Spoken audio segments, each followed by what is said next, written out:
ខ្លោចចិត្តលោកវីរៈសេនីយ៍ឈឹមសុផារងរបួសធ្ងន់ស្របពេលកំពុងបំពេញភារកិច្ចការពារជាតិជាដំណឹងមួយដល់ក្រៀមក្រុមដែលធ្វើឲ្យក្រុមគ្រួសារមិត្តភ័ក្តិអ្នកគាំទ្រវិស័យកីឡាប្រដាល់និងប្រជាពលរដ្ឋជាច្រើនមានការព្រួយបារម្ភយ៉ាងខ្លាំងខណៈលោកវីរៈសេនីយ៍ឈឹមសុផាដែលជាកម្លាំងកងទ័ពពិសេសកំពុងបំពេញភារកិច្ចការពារជាតិនៅតំបន់ព្រំដែនកម្ពុជាសៀម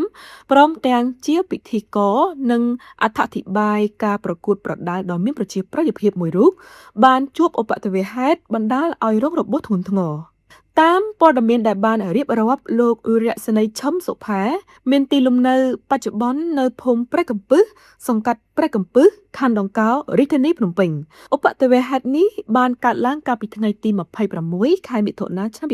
2026នៅតំបន់ភ្នំក្នុងខេត្តព្រះវិហារខណៈពេលលោកកំពុងបំពេញភារកិច្ចរបស់ខ្លួនតាមការរៀបរាប់របស់លោកឈឹមសុផានៅថ្ងៃកើតហេតុលោកបានធ្វើដំណើរដោយម៉ូតូនៅតំបន់ភ្នំហើយនៅពេលជិតដល់ស្រះទឹកតាមផ្លូវឡើងទៅលើភ្នំស្រាប់តែមានវងគោមួយវងធំរត់មកបំបុកម៉ូតូរបស់លោកយ៉ាងពេញទំហឹងកម្លាំងនៃការបុកបានធ្វើឲ្យលោកដួលពីលើម៉ូតូនិងរងរបួសជាច្រើនកន្លែងយ៉ាងធ្ងន់ធ្ងររហូតដល់បាត់បង់ស្មារតីនៅពេលមានស្មារតីឡើងវិញលោកបានស្ថិតនៅក្នុងមន្ទីរពេទ្យបាត់ទៅហើយក្រោយការពិនិត្យពីក្រុមគ្រូពេទ្យលោកត្រូវបានរកឃើញថាមានរបួសជាច្រើនកន្លែងរួមមាន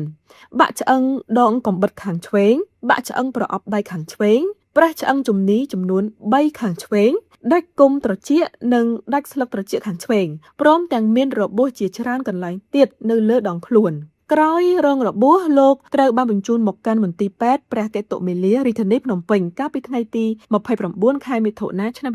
2026ដើម្បីទទួលបានការព្យាបាលពីក្រុមគ្រូពេទ្យជំនាញក្នុងដំណើរការព្យាបាលលោកបានទទួលការវះកាត់និងដាក់ដែកភ្ជាប់ឆ្អឹងដោយប្រើវិសដើម្បីជួយព្យាបាលឆ្អឹងដែលបានបាក់បច្ចុប្បន្នលោកវីរៈសេនីយ៍ឈឹមសុផា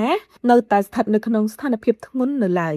លោកមានអាការៈទាញវាចមាត់មួយចំហៀងហើយដៃខាងដែលបានវះកាត់និងដាក់ដែកមិនទាន់អាចប្រើប្រាស់បានធម្មតានៅឡើយទេសូម្បីតែការលើកដៃក៏នៅមានការលំបាកខ្លាំងដោយលោកអាចធ្វើចលនាបានតិចតួចប៉ុណ្ណោះហើយមិនអាចលើកដៃឲ្យដល់មុខបានទេគឺអាចលើកបានត្រឹមប្រមាណកម្ពស់ចង្កេះប៉ុណ្ណោះលោកវីរៈសេនីយ៍ឈឹមសុផាមិនមែនត្រឹមតែជាកម្លាំងកងទ័ពជួរមុខដល់សំខាន់ប៉ុណ្ណោះទេក៏ប៉ុន្តែលោកក៏ជាមុខសញ្ញាដែលអ្នកស្រឡាញ់វិស័យកីឡាប្រដាល់កម្ពុជាស្គាល់ជាច្រើនតាមរយៈតួនាទីជាពិធីករនិងអធិប្បាយការប្រកួតប្រដាល់សកម្មភាពរបស់លោកនៅក្នុងវិស័យកីឡាបានធ្វើឲ្យលោកមានការគាំទ្រជាច្រើនហើយដំណឹងអំពីការរងរបួសរបស់លោកក៏បានធ្វើឲ្យអ្នកគាំទ្រមានការភ្ញាក់ផ្អើលនិងព្រួយបារម្ភជាខ្លាំងបន្ទាប់ពីទទួលបានដំណឹងនេះក្រុមគ្រួសារមិត្តភ័ក្តិអ្នករួមក្រុមការងារអ្នកគាំទ្រវិស័យកីឡាប្រដាល់និងបងប្អូនជនរួមជាតិជាច្រើនបានសម្ដែងក្តីបារម្ភនិងផ្ញើសារជូនពរដល់លោកឈឹមសុផាឲ្យមានសុខភាពល្អនិងឆាប់ជាសះស្បើយពីរបួសក្នុងនាមជាអ្នកដែលធ្លាប់បម្រើការងារនៅក្នុងវិស័យកីឡា